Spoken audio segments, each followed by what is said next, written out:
Jai Baba. Nothing is real but God. Nothing matters but love for God. God is the only reality.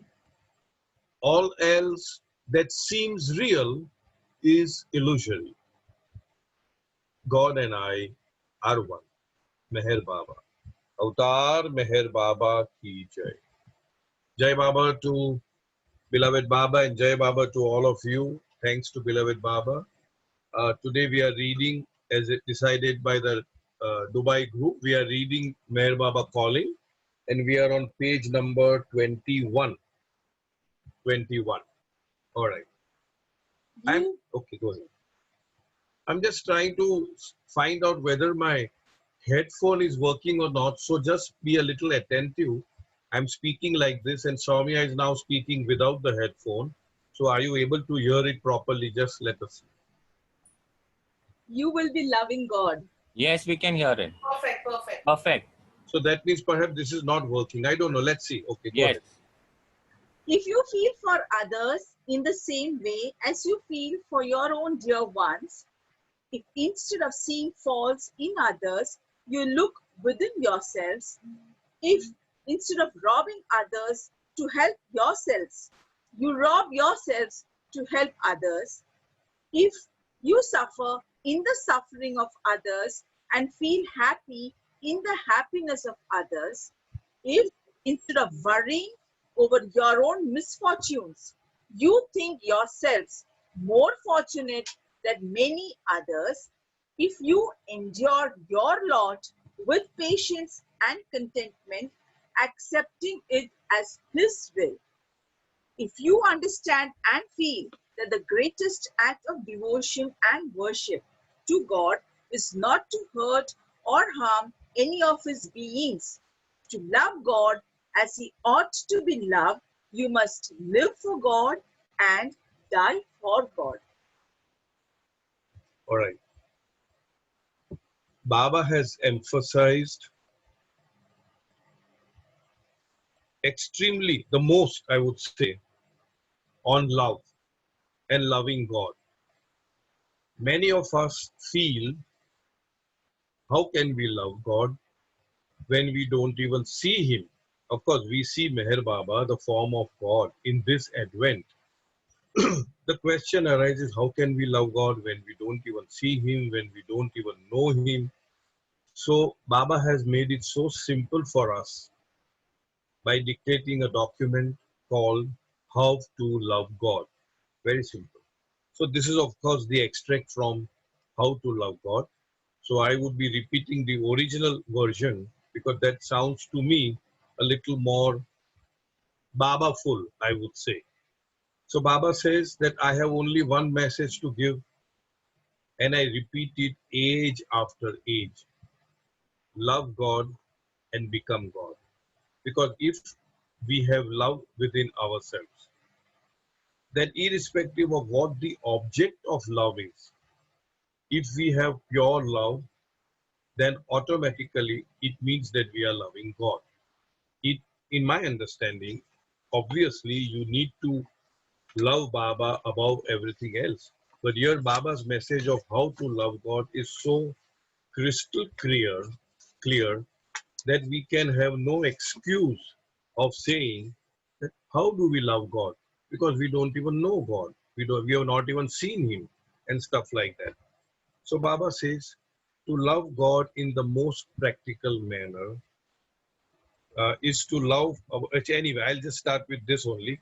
If you feel for others in the same way as you feel for your own dear ones, you are loving God. Now all that has been removed from this. I don't know why they extracted it that way, but never mind. That means many times if something happens to somebody, we seem to be unconcerned, we seem to be indifferent, we seem to be untouched and unaffected. But if the same thing were to happen to any one of our close ones, our dear ones, our near ones, then it affects us. We feel for them. So Baba says here that if you feel for others in the same way as you feel for your own near and dear ones, then you are loving God. So that's one aspect of how to love God. Second one, if instead of seeing faults in others, you look within yourself, you are loving God. Many of us are not just masters, but even PhD in finding faults with the others. We are so, what should I say, that is our expertise. That is our stronghold, that we can immediately find fault with others, whether it be a physical fault, whether it be emotional fault, whether it be anything. We find we are experts at that. So Baba says that if instead of seeing faults in others, you see within yourself, that means we find faults within ourselves, then that is also one of the aspects of loving God. So here Baba is very beautifully, in very simple terminology, says, please stop finding faults with others. Because each one of us are a mixture of so-called good and so-called bad. So so-called only, there's no good and bad. And we are all here for the simple reason that our karmas have brought us here. And what is the point in pointing out? See, if you are correcting somebody, that's fine. But many of us find fault and we aggrandize ourselves. We feel that we are one-uppishness, as we call it. I am better than the other person because somebody has got faults, whereas I have not. That is what Baba does not appreciate. He does not like us to do. And so he says that instead of finding faults in others, see, that does not mean that you do not correct your children or you do not tell anything to your spouse if there's something wrong. Generally, it is only with the husband all the wrongs are. But I'm just saying, it does not mean that you don't correct them. It is there. What it means simply is finding fault for the sake of finding fault, one should avoid. If the finding fault exercise is to uphold somebody, uplift somebody, improve somebody's character, behavior, whatever, knowledge, whatever it is, then I think it is granted, it is allowable. But trying to find fault only with a view to finding faults, in my understanding, Baba does not appreciate. And that is why Baba says that that is one of the parameters, one of the parameters of how to love God, not to be eager in finding faults with others, rather find fault within your own self so that you can improve. If you find fault, doesn't mean to idiot yourself. That is Okay, Swami is prompting me to say, just because you find fault in yourself, is that what you're saying? You don't need to berate yourself. You don't need to look down upon yourself. You don't need to beat yourself up. It is just to know that these are my shortcomings and I am trying to now improve upon them. And the best way and the easiest way and the surest way and the quickest way to improve upon any of these shortcomings, the first step is offer it to Baba. Give it to Baba. Tell that shortcoming, go to Baba. And then if you want, you can work on it. But first you just dump it on Baba because he himself said that. What did he say? He said that I am like an ocean and you are like a small pond. A little garbage in the pond will pollute the pond. But heapfuls, truckfuls, containerful of garbage in the ocean will never pollute the ocean. So that license, that permission Baba is given to all of us, that you dump, to just offload, just give all your weaknesses, shortcomings and attachments to me, because I don't have any and nothing of that sort will ever, irrespective of how much you keep throwing, it will not pollute me. So that was the second point. The third one, if instead of robbing others to help yourself, you rob yourself to help others, you are loving God. Now here obviously the word rob does not mean that you rob yourself in the sense instead of usurping or being greedy about taking something from other for your own selfish benefit, you be more selfless, and whatever you have, you spare it and share it with the others. So instead of taking something from somebody, you give something to somebody. So that, in other words, what Baba says is, it's a form of love. When you give something to somebody from your own, that means you are loving that somebody. The next point, if you suffer in the suffering of others. Okay, Swami is prompting me something. What did you say? Okay, even here to rob somebody is to deprive somebody of something. So instead of depriving somebody of something, you deprive yourself and give it to the other. That also tantamounts to robbing yourself and giving to the other. If you suffer in the sufferings of others and feel happy in the happiness of others, you are loving God. So in today's life, there is so much of envy, there is so much of jealousy, there is so much of greed, so many things, that when so-called enemy, somebody whom you do not like, is suffering, immediately we say, serves him right. वो उनका कर्म था, उनको suffer करने दो. That kind of thing. It serves him because he's behaving in this particular fashion or whatever it is. So Baba does not approve of it. Baba does not appreciate that. So what Baba is saying, that if somebody is suffering, and if you also suffer does not necessarily mean, in my understanding, let's say if somebody is suffering from COVID, let's say, I'm just giving an example. It doesn't mean that you go into a close association with him so that you also start suffering. It doesn't mean that. Obviously, you need to be practical about every message of Baba. Every quote of Baba has to be taken with some amount of discretion, discrimination, practicality, rather than when you suffer in the suffering of others means that you do not rejoice that somebody is suffering. That if you can give a little helping hand to somebody when somebody is suffering, that particular act of yours will be remembered by that person for life.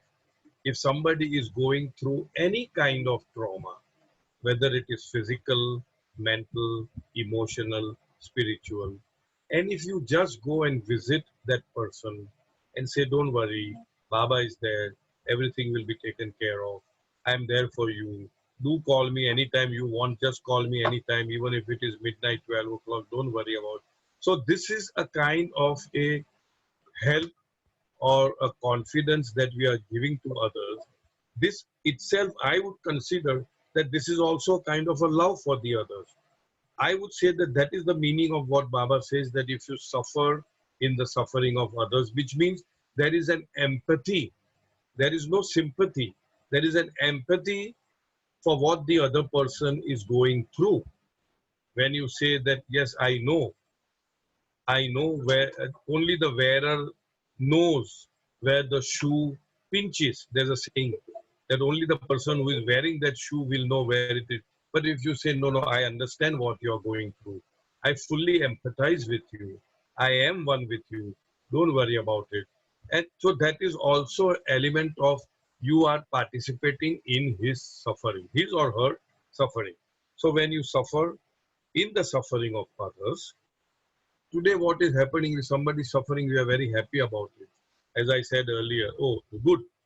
उसको बराबर ऐसा ही होना चाहिए, ऐसा ही होना था, because बहुत होशियारी करता था ने, he was jumping so much, he was talking all tall talks, तो ऐसा हो गया. So that should not be our attitude.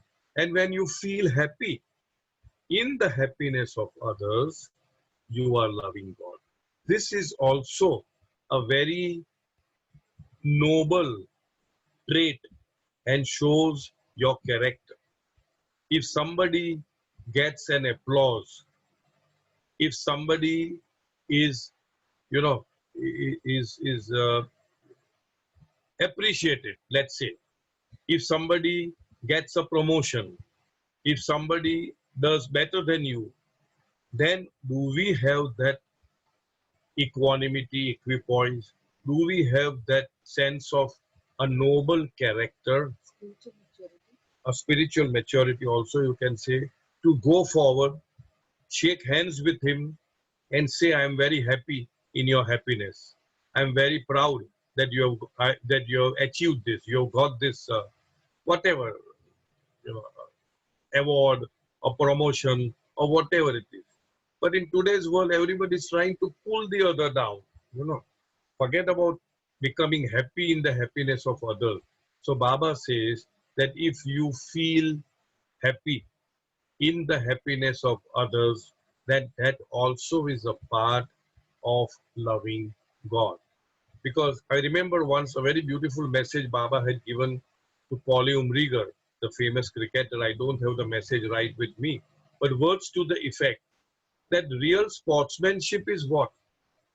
Okay, you are in the field, you may be competing with each other, but even if your so-called other team performs well, then real sportsmanship is that you appreciate the play no matter whether he's from your team or he's from the other team. In other words, that is a dignified, gentlemanly, noble trait or a character when you appreciate the other person, when you feel happy in the happiness of the other person. In today's time and age, if supposing something good is done by the BJP, I'm just saying it, and I have nothing to do with politics. And if some Congress party man appreciates, wow, this is a very good work that you have done, he is immediately reprimanded. He is beaten up in a sense, not physically. How dare you appreciate somebody who is from the other party? Something like that. So that is not what is expected. What Baba says is that if somebody, irrespective of who he is, does something good or gets something, some appreciation, some applaud, some applause, some award, some prize, some promotion, and if you feel happy in that happiness, then also you are loving God. We need to cultivate these traits slowly, you know. First of all, we will feel, ये तो मेरा दुश्मन है, this is my enemy. How can I praise him?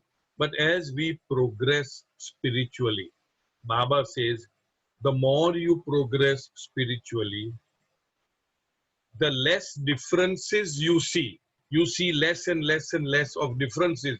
He is this party, he is that party, I am this, that fellow is that. All those differences just vanish, evaporate, you know, it's all annihilated. Less differences you see and more tolerant you become of each other. So these are the signs of spiritual maturity. The more tolerant you are of other persons, and the less differences you see between each other, then that is also you can say a milestone or a landmark, you know, a mark that you are progressing spiritually. Coming back to the next, if instead of worrying over your own misfortunes, you think yourself more fortunate than many others. The correct words are many others. Here it is only one many, but doesn't matter. I am remembering the earlier one. Then you are loving God. If instead of worrying over our own misfortunes, worry is like a rocking chair. It gives you something to do, but it doesn't take you forward. Chinta chita saman hai. We all know that. Baba says worry is a product of feverish imagination working under the stimulus of desires. That means worry is not, it is a product, it's a production. It is created by whom? By our own mind. How? Because of feverish imagination. Imagination, you can imagine anything. If you sit and imagine, you can imagine almost anything. So your worry is also nothing but imagination, but not just ordinary normal imagination, but feverish imagination, which means during fever, during your temperature, bukhar hota hai, we become what we call as delirious. We get into a state of delirium. In Parsi Gujarati we say lavaro bakaro kare, which means that means we that means we are talking something rubbish without any sense, you know. So Baba says that worry is a product of feverish imagination working under the stimulus of desires. Stimulus means that which fuels the fire. For fire, for any fire, you all know, you require three ingredients. One is fuel. It needs fuel. If there's no fuel, how can there be fire? The second is oxygen, wherever a fuel, oxygen. And the third is some kind of a sparking, where it sparks, you know, and then it fires. There's a fire. So desires, wants, greeds, all that is a kind of a stimulus, is a kind of a fuel to our worries. In other words, less the desires, less the worry, more the desire, more the worry. It's like that.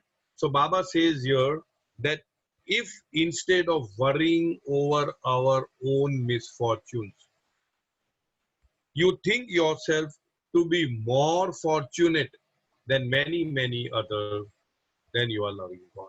In other words, we are always at a position where there are millions and millions of people who are more unfortunate, who are suffering more misfortune than us.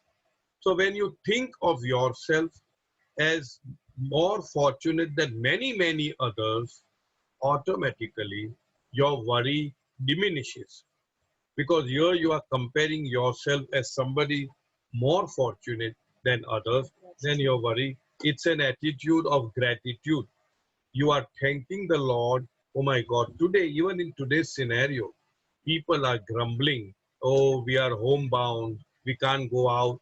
Agreed, I'm not saying. But think about the millions of migrant workers who were on the road, and maybe some may be still there, who do not know where their next meal is going to come from, who do not know where at the sunset where they are going to lie down and rest, on the road, on the platform, on where. So in other words, what we are trying to say is that there has to be an attitude of gratitude. Because we all know, and I have been saying this very many times, Jahan dhyan, wahan pran. Dhyan means your focus, your attention, your concentration, your meditation, whatever you call it. Jahan dhyan, wahan pran. Prana means energy, urja, whatever you call it. And wherever the energy is, that particular thing will flourish. It will increase. So simple logic is, if we are constantly thinking about the negative aspects of life, worry, misfortune, how unfortunate I am, how sick I am, how weak I am, how blah, blah, blah I am. When you constantly think about that, what you are doing is you are putting your energy, you are focusing your mental energy, urja, on that particular subject. And when that subject gets so much of energy, that itself will flourish. That means you will be more sick, more worried, more misfortunate, vagera, vagera, etc. So very beautiful thing is, try to ignore, try to neglect, try to let go try to offer it to Baba, all our aspects of misfortune, and have an attitude of gratitude, thinking that I'm so fortunate than so many millions and millions of others in this creation. So that becomes, instead of worrying. If you endure your lot with patience and contentment, accepting it as His will, you are loving God. In other words, if you accept your lot means whatever situation you are in could not have come to you unless and until your consciousness of the soul required that experience, needed that experience for your own growth. I repeat, you can never have an experience of any experience unless and until your soul, or to better still, the consciousness of your soul needs that experience. Now, why would my consciousness need an experience which I now consider, let's say, negative? Why would I need that experience? You need that negative experience in order to balance out, equate, rub off, annihilate, whatever you call it, of your past negative karma. In other words, the past negative karma has made a film which required this present so-called negative experience, so that my past negative karma gets balanced out, equated, and finished off.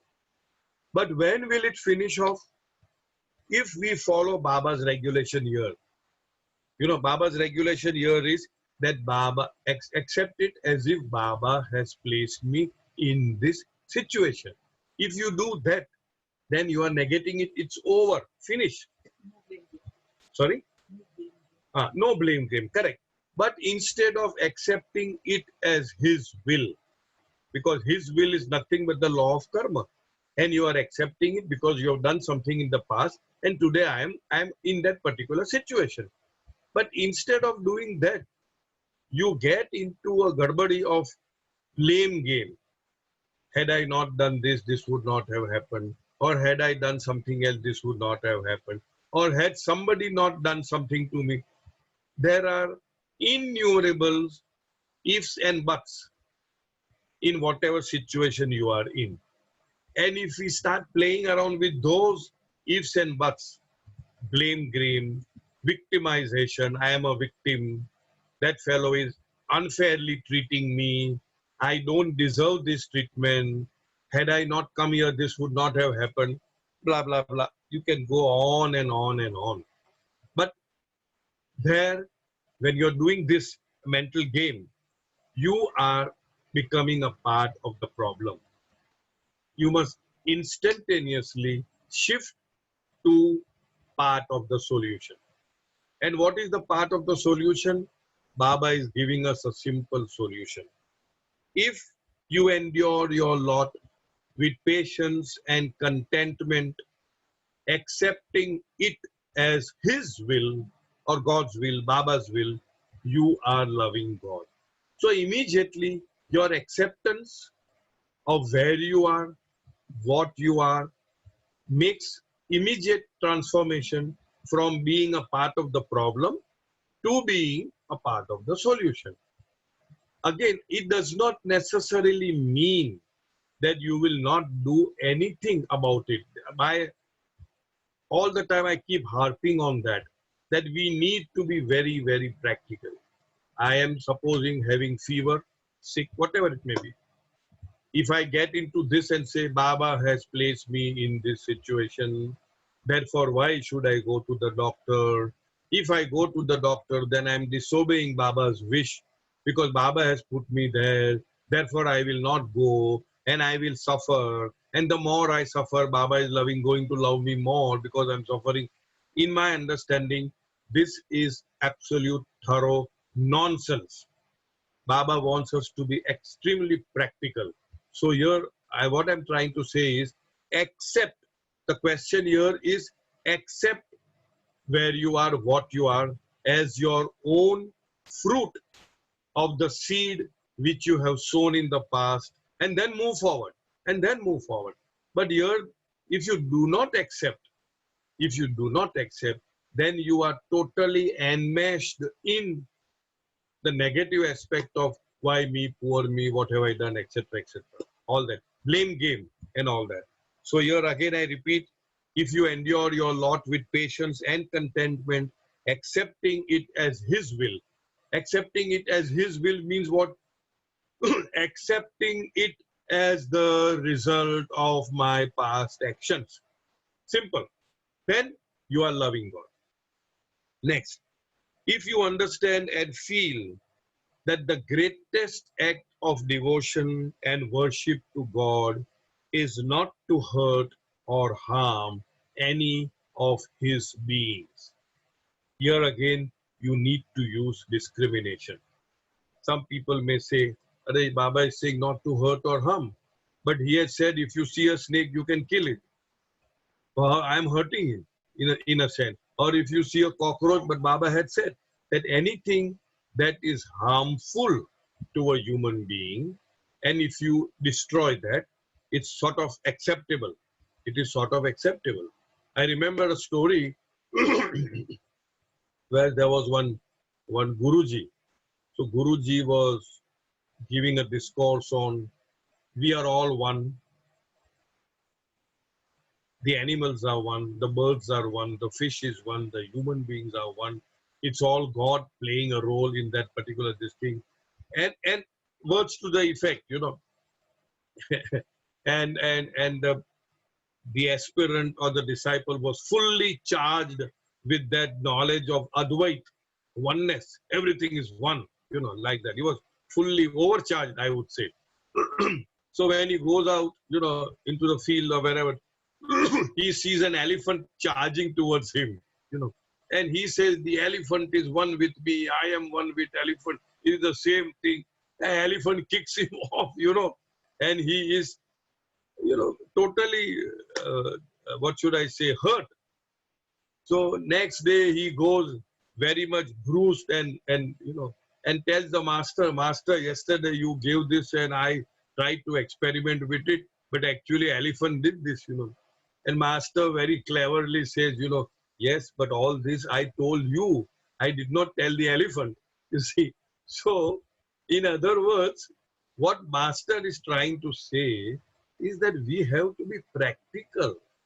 We cannot be impractical. We have to constantly make use of discrimination when we are interpreting, internalizing, and applying Baba's messages or quotes or discourses. Extremely important that we discriminate. And Baba, according to me, was also very much into practicality.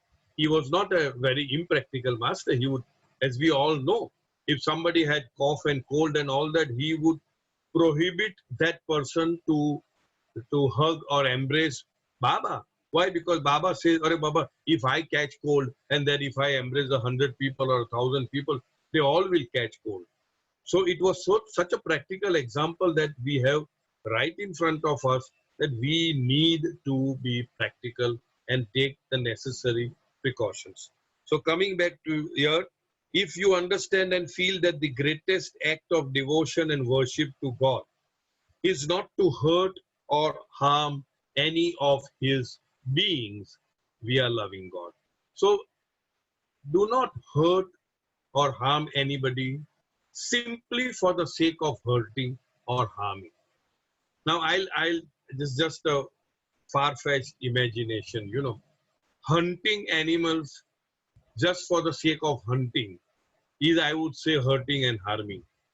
But maybe if you're hungry and if you're hunting in order to appease your appetite, maybe it could be allowed. Like, for example, in Ram's time, I have not read Ramayana, I do not study any other avatars much, but I do know that Lakshman Sita told Lakshman that that particular deer she wanted to have, and Lakshman went hunting, something like that.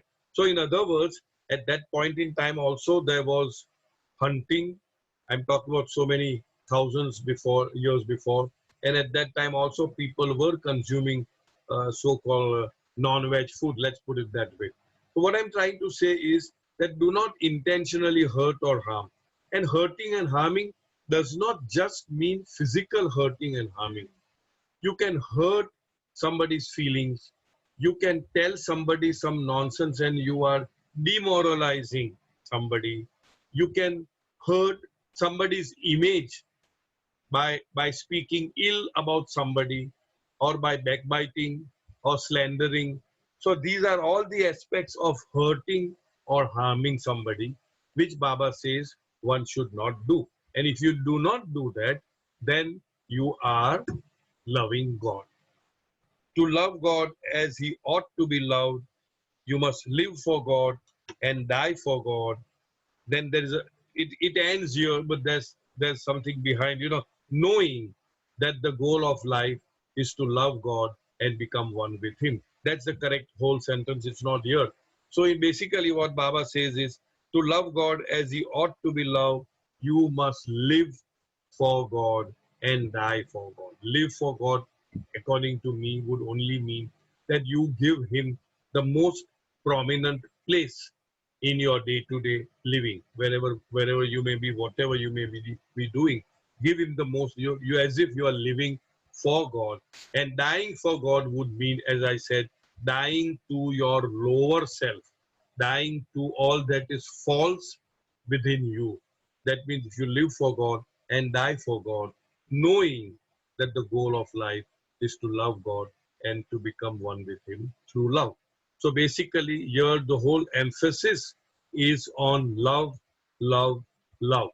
And the love that Baba talks about, in my understanding, is nothing but active concern and consideration for the well-being of the other, and not just concern and consideration, but actively doing something for the betterment of other without a trace of selfishness, without a trace of what is there in me, why should I do it, what am I going to get out of it, things like that. So if we cultivate, I love this word cultivate. We have to cultivate that. It may not come overnight. You need to constantly hum, humming when you hum a song. Hum these Baba's messages in our own entire being, that Baba wants us to live in a particular manner. And if we do that, then perhaps with our effort and with Baba's grace, we would be able to really love Baba as He ought to be loved. And if we can do that, then we call it, the day is, Life is done. the life is done. That would be your last incarnation in this life. That would be your last form, because Baba has Himself emphatically said, I would say promised in his My Wish, I say with my divine authority to each and all, that whosoever takes my name at the time of breathing his last comes to me. So do not forget to remember me in your last moments. Unless you start remembering me from now on, it will be difficult to remember me when your end approaches. You must start practicing from now on. Even if you take my name only once every day, you will not forget to remember me in your dying moments. These are very potent, powerful, beautiful promise from the Lord Himself, when He says that if you take my name, when you breathe your last, you come to me. And come to me, Baba explained, means no more births and deaths. You will experience infinite bliss eternally. You will experience the state of liberation, of moksha, mukti, salvation, whatever you call it, enjoyment, full-time enjoyment forever and ever. So let us all aim at that. We should all aim at that. And the way to aim at that, in any Olympics or in anything, if you want to really reach the top level, what you do, You practice and practice and practice and practice and practice day in and day out. That should be your passion of practicing. So one fine day you will reach that. So what should be our passion? To remember Baba wholeheartedly as many times as we can in our daily activities. Just plain, simple, wholehearted remembrance can give us that goal for which the yogis and the mahayogis and the mahatmas and the rishis and whatnot, they have been conducting penances and austerities for hundreds of years. We can get that on a platter if we do that. Thank you, Baba. Any questions on this? Anybody has any question? Someone's raised their hand, Cyrus. Mansi has. One sec, Mansi. Yeah, go ahead. Jai Go Baba. ahead, Mansi. Yes. I wanted to ask you, Jai Baba, you know what you said about Baba wants us to love our lot. So, of course, our lot, I will take it as people who we are surrounded with, people around us, right? You can hear me, right? So I want to know, when is that extent? How do we come to know? Has Baba spoken about this, where we decided, okay, now beyond this, I can't tolerate, I'm not able to deal with the situation and I'm not happy being in it. How do I know this? And how do I test this? Or shall I just keep bearing with something which is not pleasant to me, which is not going down well with me? This is the lot I'm talking about. See, as with all such questions, it's a very one-on-one question. It is individually based. I'll give you an example, just an example of none other than the daughter of the Murshida of the Sufism reoriented. Murshida I.V.O. Deuce was appointed by Baba as the head of the Sufi order, and her daughter Charmaine, I'll tell it in brief, she was to marry somebody who was known to be not a proper match. He will definitely not be a good match, but somehow Baba approved that and said, no, go ahead and marry. And as expected, things did not work out well. There were a lot of kitch-pitch, including, it seems, physical abuse, and word went to Baba and said that, Baba, this is what is happening. We were expecting this and this happened. And even then Baba said, no, continue for a few more years, bear for a few more years. That for certain reason, Baba said that there are some souls which had to come through that, through this couple and all that. But that is Baba's prerogative. We cannot. And then after some time, Baba of his own said that now you can annul the marriage. So the marriage was annulled. So what I'm trying to say is, it's very difficult for a third person to really say enough is enough. What is enough is enough. It will be you and you. When I say you, I mean each one of us who has to take this decision. And that decision, you can take it from your own conscience, from your own heart, from the Baba that is there within you, and ask that Baba and say, Baba, I have been tolerating this for X number of years or whatever it is, and I think I cannot. So you always have a choice to sort of get away from that situation. I'm not talking husband and wife. I'm talking about any situation. It could be office environment where you want to leave a job and go somewhere else. It could be change of your residential property where you are not very happy with the neighbors and society and all. It could be anything. So it's a very individual decision which one has to take based on so many factors. And of course, if somebody wants to personally ask counsel of mine, then we have to go very deep into that particular situation as to what are the choices open to us and what would be the best choice that we can take. Are you getting what I'm saying? There's no yes and no. There's no right and wrong. There's nobody who can say, okay, do this. No, it is all very person specific, event specific, depending upon so many cases. Like, for example, somebody had asked about whether we should put an animal to sleep when a dog is suffering and all that. And again, where there is no right, there is no wrong. But I do know of at least one aspect, one animal where Baba had permitted a particular dog in Mehrabad, I suppose, to be put to sleep. Now, whether it is right, whether it is wrong, what happens to that dog's karma? Are you taking on the karma? So many things. So I personally feel not to go too deep into it, not to go very deep into it. Just consult your own conscience, your own voice of God within you, and see what answer you get out of it. Got it? So that's my answer. Thank you. Anybody else? Yeah, Anita, unmute. Stylist Uncle Jai Baba, I just Baba. wanted to know, when you say make intelligent use of law of karma, I have heard you on a number of occasions using this phrase. Would this be applicable if we are loving God, if we try our best to do all these things? Would that mean we are trying? Yes. One of the aspects of the intelligent use is, yes, to follow this.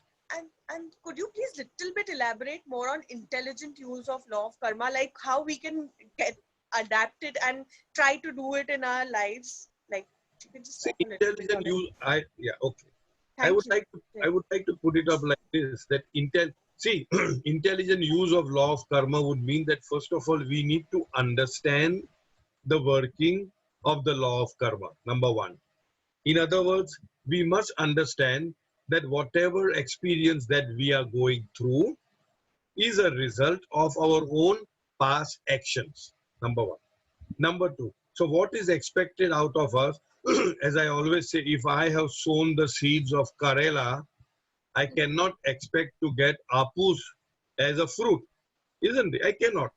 So if I am getting a bitter gourd or whatever it is, and I am getting something which is not acceptable to me, I need to, intelligent use you are asking is, I need to understand that this is my own creation. And the more I weep and wail, and the more I consider myself as a poor me and a victimization part of it, it's not going to go away. So how do I input something positive in that particular moment, so that I am able to negate my past actions?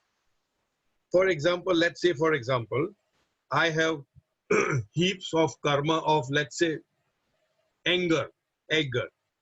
So that means there is so much of karma which is of anger. So what will that anger karma exhibit in my consciousness, on the screen of my consciousness? I will be creating situations, circumstances, events, surroundings where people around me will try to extract anger out of me. Am I making sense? See, the law of karma is so beautiful that if my karmic baggage is of anger, I will get situations much more and more of anger. Same thing about jealousy, same thing about greed, same thing about everything, envy, lust, whatever it is. So when something is coming on the screen of my consciousness, let me understand, intelligent use I'm saying, that this thing is coming repeatedly in my environment, in my experience. It is because this fellow who is hiding behind my back, my subconscious karma, they are trying to prop up. They are the ones who are creating the environment and the situation and the scenario in my life. If I do not have that karma of anger, then nobody and nothing will make me angry. Why? Because there is no karma. But if there is a huge mountain of karmic anger with me, past, then I Gujarati mein ke khatke ne patke, you know what is that? Means at every step, I will get people who will anger me, who will create that feeling of anger within me. And this is where I have to think that this person is not making me angry. It is my own anger which wants to come out. And this person is just a punching bag where it is expecting me to get angry on that particular person. Am I making sense? Yes, yes. So then how do I equalize or negate that karma? Immediately I should, Baba uses the word sublimate it. That means I should try to divert that anger into some other constructive channel. For example, when I make Soumya angry, which I do many times, then she is so angry that she gets into cooking or stitching or jharu pocha or something. So all that energy which is pent up in anger, she is sublimating it into some other direction. But that can only happen if you are able to catch that point. Moment. The catch that moment and that pause, that point, that gap, Yes. that vacuum, that I am getting that feeling of anger or jealousy or hatred or pride or whatever it is, because something is there in my back. And now I'm not supposed to exhibit that, but I am supposed to circumvent that by way of sublimating it and channelizing it into some other channel. But under Or- no circumstances you're supposed to exhibit that, right? And you can psychologically you can do that, but if you do that, that means you have been triggered to become angry, and that means again the samskaras of anger will again take a line and they will again go back and stand in the queue because you have not overcome that. But you can show anger. There is a difference between getting angry And and showing anger. Showing anger comes out of love, care, concern, understanding. Your children are making you angry. But if you get angry, then they have the string of puppet string in their hands and they are making you dance. But if you pause for a moment and say, see, this behavior of theirs is not good for them. I need to check them. I need to tell them that this will not be tolerated. I need to improve them. So let me show anger. So now when you are showing anger, you are exhibiting the same thing. You are getting so-called showing angry and all that. But you are not coming forth from the triggered anger which your child is triggering. But you are coming from love, from care, from concern, from disciplining them, from improving them. Then that means you have controlled your anger. That means you have used intelligently the law of karma. And that much portion of anger gets balanced. And the same thing for all the other aspects. Got Thank it? you very, very, very Jai, much. Jai Baba. Jai Baba very, very, very much. All right. Anybody else? Sorry, this is Rakesh. Yes, sir. Rakesh, unmute your mic.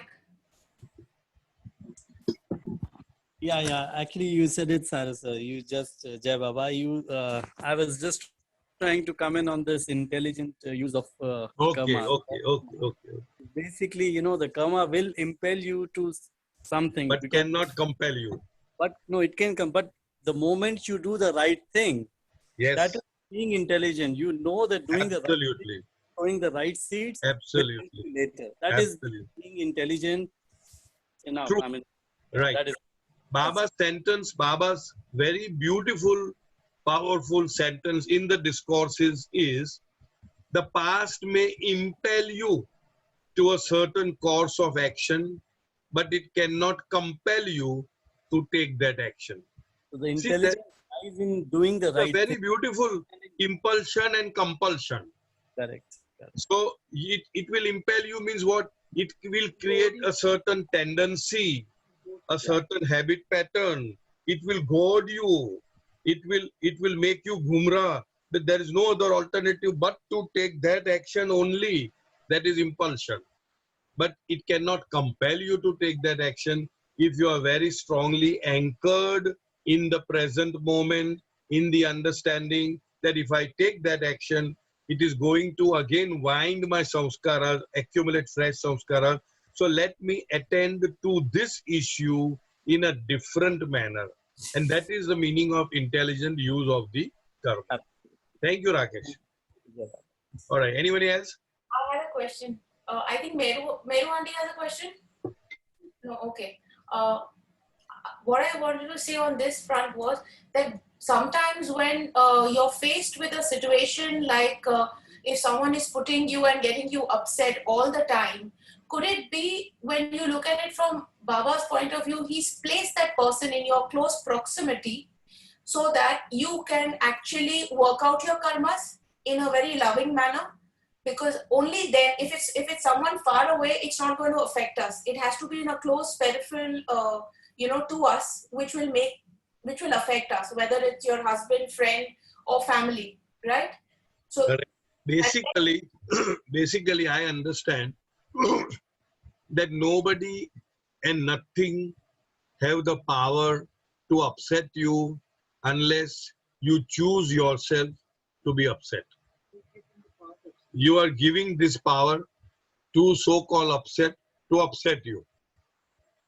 It is very simple. If you really look at it, it is very simple. We are all individually responsible and accountable for our karmas, for our actions, for whatever, to the Lord, individually. All our associations, spouses, mother, father, children, whatever, brothers, sisters, whatever it is, they are just, what should I say, secondary, ancillary. They are not as important as your own self. In other words, I am not asking you to be indifferent, but I am asking you to be intelligent in understanding why different people are behaving in a different manner.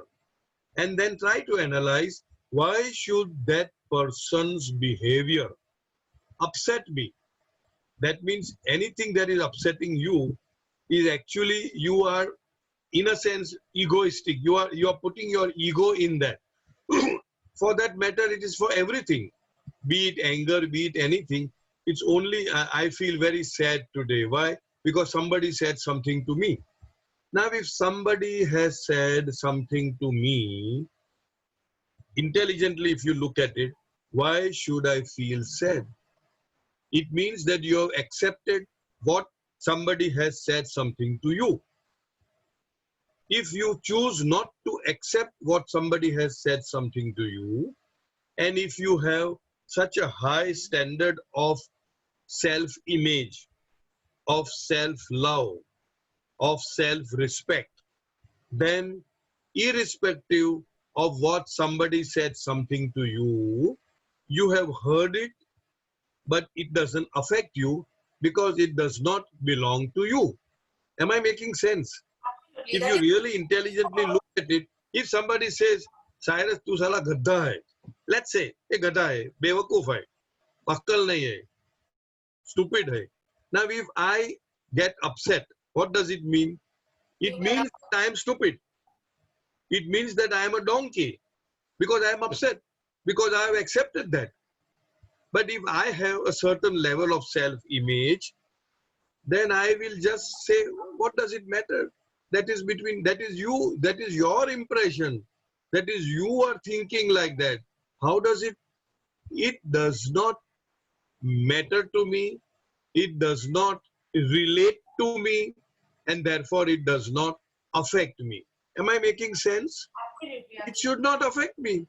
But the very fact that it affects me means that I have accepted that comment, and I have accepted that I am a donkey, I am a stupid, I am an idiot, whatever that may be. Whatever that may be.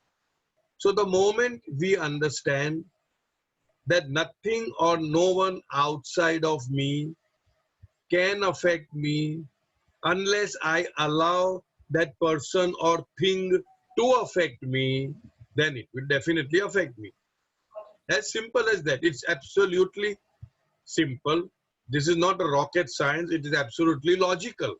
But because we are so involved in our ego image that we do not want our ego to be battered and bashed, and therefore we shout back, and therefore we fight back, and therefore if somebody is telling me donkey, then I will tell him monkey, and that fellow will tell me ape, and ऐसे करके करके चलते रहेगा. It has no meaning, it has no sense. Then that means you have not used the so-called aspect of the intelligent functioning of the law of karma. Okay, Jai Baba. right, Thank you. right, right. Oh. We are now, where are we now? We are exactly at 6 o'clock. I generally tend to be punctual both ways, coming and going, starting and ending, only because of one reason. See, if I want, and if we all want, we can go all till 6:30, 7:30. You know, Ram, what is it called? Ram, Hari, something Katha. Hari Ananta Hari Katha Anand. We can go on speaking. But what I have taken a cue from Baba himself, that when Baba himself would come to wherever, say Guru Prasad, and if the timings are from say 9 to 12, then this is what I was told. Then at 12 sharp, no matter what, I'm sure people who are here, Kunda Tai would be, she would have gone, I don't know, May Krupa would know, so many people, they know that he was very punctual. It can go on for eternity, but 1 or 2 minutes here and there I can understand. And I can also understand if I'm in the midst of some discussion and I want to extend it for 5, 7, 10, 15 minutes, it's fine.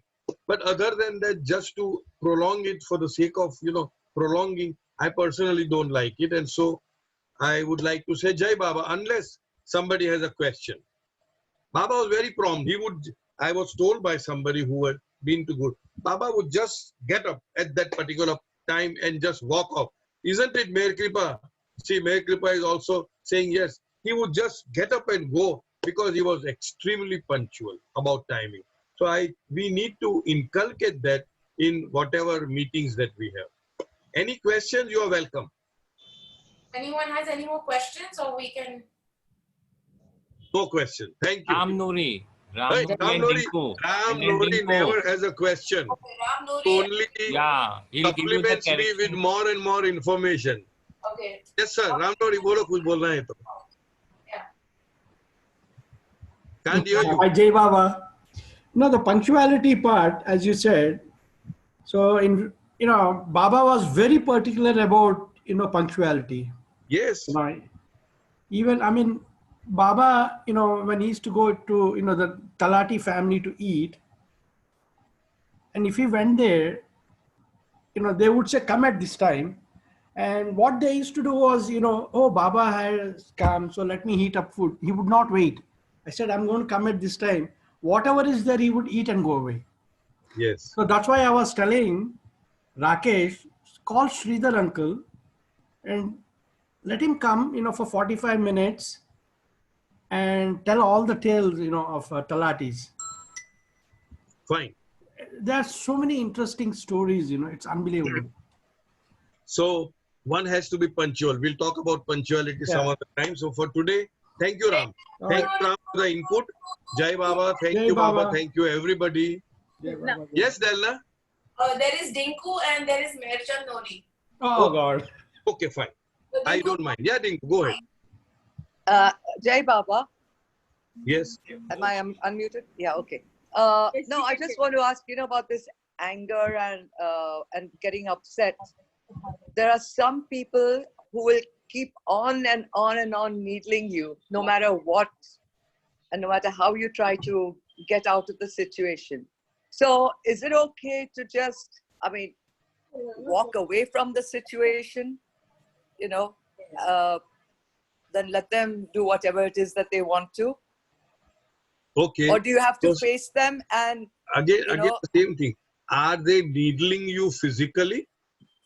Are they using a needle and poking in some part of you? No. no, That means No, it is just verbally. mentally. That means it is a part of the ego.